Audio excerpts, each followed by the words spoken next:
Halo teman, kali ini saya akan share 4 sikap nasabah Galpay yang bikin DC pinjol males lagi menagih.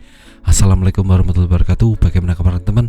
Semoga tetap sehat selalu, tetap dilancarkan rezekinya, dan bisa dapat pertolongan Allah untuk bisa melunasi semua hutang-hutang pinjol teman.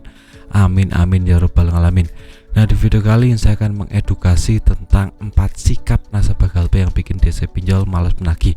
Nah, video ini saya buat khusus buat teman-teman yang sudah melakukan Galpay atau gagal bayar di pinjaman online dan sudah ada yang namanya telepon atau WA akan menagih ke rumah. Jadi teman-teman harus siap-siap dengan ini. Jadi saya khusus buat video ini buat teman-teman, jadi mohon simak video ini sampai habis. Nah, yang pertama, DC pinjol akan males menagih orang yang pasrah dan ikhlas dengan keadaannya. Nah, DC pinjol untuk pertama kali datang itu paling cuma menyerahkan surat peringatan penagihan saja, tidak yang lainnya. Itu kalau sudah menyerahkan langsung pulang. Nah, 3 hari sampai 7 hari jika teman-teman tidak melunasinya atau membayar tagihannya, maka akan datang lagi si DC pinjol ini. Jadi teman-teman, saran pertama dari saya adalah teman-teman pasrah dan ikhlas. Kalau DC datang ya sudah, silahkan masuk saja, dan teman-teman bicara tentang keadaan teman-teman bicara apa adanya. Jika teman-teman tidak punya uang sepeser pun untuk membayar, nah itu bisa menjadi tolak ukur DC pinjol. Jika teman-teman memang sekarang keadaannya sedang sulit dan tidak bisa membayar, dan mungkin akan mencoret teman-teman dari daftar prioritas dan lebih concern ke pinjaman online lain atau nasabah yang lain yang lebih punya uang, seperti itu. Jadi teman-teman harus jujur apa adanya, melakukan ini pasrah dan ikhlas. Saya mau diapain saja manut, yang penting saya sekarang nggak punya uang untuk bayar, seperti itu. DC pinjol akan males menagih lagi karena ya teman-teman sudah nggak punya uang, mau ditagih ya tidak akan keluar uangnya, seperti itu. Untuk yang pertama.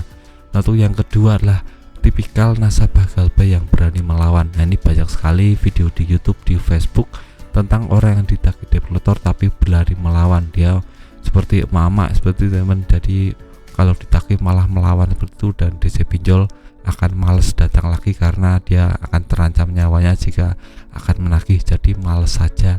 Nah, saya tidak sarankan teman-teman untuk yang kedua ini, tapi jika teman-teman punya mental, coba lakukan saja. Nah, untuk yang ketiga, DC pinjol tidak akan menagih orang yang sering tidak ada di rumah. Nah, ini banyak terjadi dan sudah terjadi di semua orang, termasuk teman saya. Dia keluh rumah cuma sedikit ya teman, karena dia ditagih developer terus-menerus, jadi dia kabur-kaburan ya teman. Jadi dia tinggal di tempat rumah temannya, jadi lebih aman kalau umpamanya ditagih developer tidak ada di rumah, ditagih developer tidak ada di rumah. Nah, lama-kelamaan developernya akan males lagi menagih karena kalau dia datang pasti tidak ada orangnya, seperti itu ya teman. Nah, saran saya lebih baik teman-teman melakukannya pulang ke rumahnya sekitar jam 9 malam ya teman, karena untuk jam operasional developernya itu jam 7 pagi sampai jam 8 malam. Jadi jika teman-teman ada di rumah jam 9 malam itu sudah aman dari penagihan developer.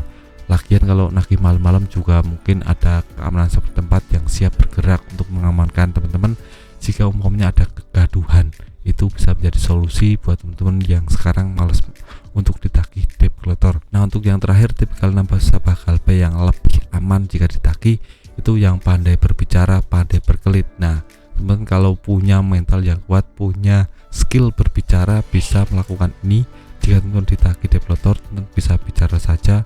Jika ini sudah menyalahi aturan OJK, saya kalau tidak bayar itu sudah ada yang namanya peraturan dari OJK tentang ini, sudah ada yang namanya resiko selain ditagih developer, resiko selik OJK. Jadi teman-teman bisa ceramahin developernya, karena teman-teman punya kekuatan atau punya mindset, punya pikiran, punya pengetahuan yang luas lebih dari DC lapangan. Jadi teman-teman kalau punya argumentasi kuat, punya skill berbicara yang lebih hebat dari DC, bisa melakukan ini. Nah, itu perlu dilatih ke depan. Jadi tidak sembarangan orang bisa melakukan ini, cuma orang tertentu yang punya skill dalam berbicara yang bisa melakukan ini. Jadi teman-teman bisa lakukan ini jika memang teman-teman pandai berbicara. Nah, itu saja 4 sikap nasabah Galpay yang bikin DC pinjol malas lagi menagih. Jika teman-teman kurang puas, bisa tulis di kolom komentar tentang masalah pinjaman online, langsung saya jawab jika saya ada waktu. Nah, itu saja video singkat dari saya, semoga bermanfaat. Tetap semangat kehidupan lebih baik.